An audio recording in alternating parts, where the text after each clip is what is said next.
Hello, I'm Jerilee. I'm a psychotherapist, parenting educator and coach. Welcome to the 3-day mini-series. This is all about communication, how we can relate, gain attunement and help our children feel understood. Feeling understood is at the root of our confidence, our self-worth. Almost think of it as a love language. So when we feel understood, we get this lovely big surge of all the right hormones, which can lead to our self-confidence and our self-worth, so we can go out into the world and safely explore and learn and take risks and be the best version of ourselves and go and connect in healthy relationships. And this all starts right from the early years.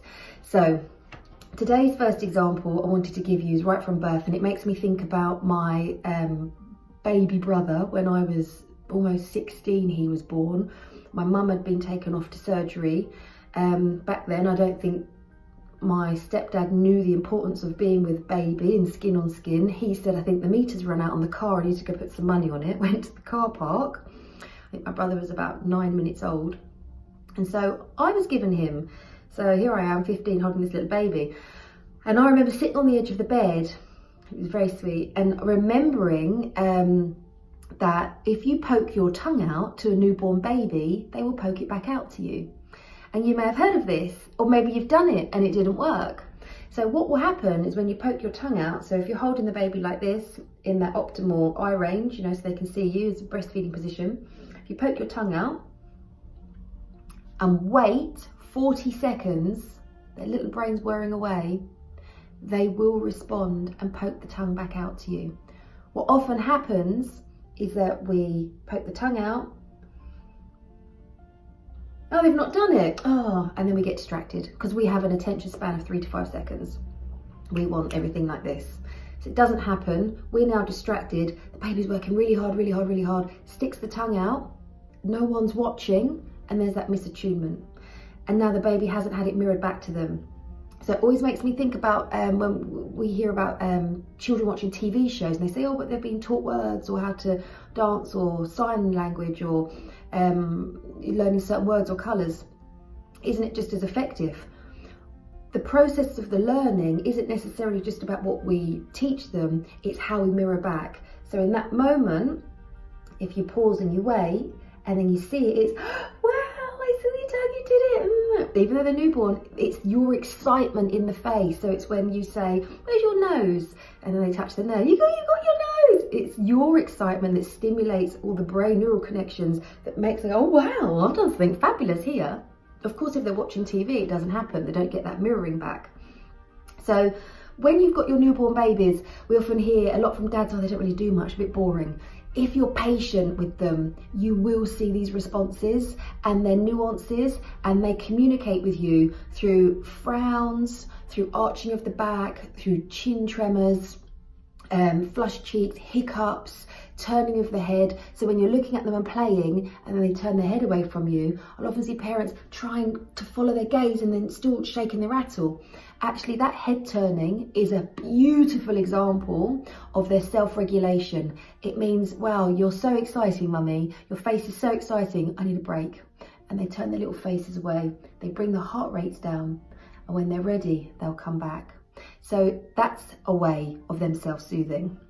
Not the extreme methods that we hear of, but that is a great example of the baby taking control of its environment, taking a few moments out. So you pause, you give them that time, then when they come back, you're there waiting. And now you know that maybe baby needs a little break and some wind down time.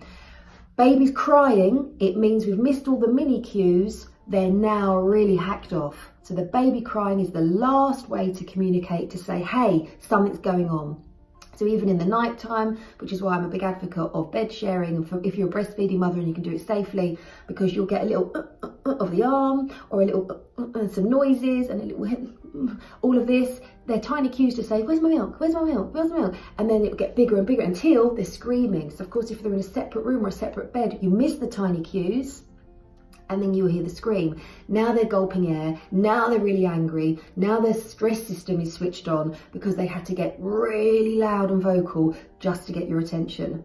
So when you have a baby and you meet their needs, they very rarely cry because you're there. picking up in attunement. And so these eye contacts and meeting the need and putting the tongue back out and yeah, and all of this, that's the attunement, that's the dance between mummy and baby.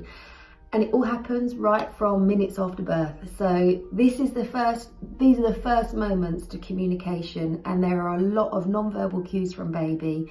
And when you meet them, you really bond and you become in sync together, your heart rate synchronized, you're able to fall into a pattern where you have this synchronicity where you just know each other.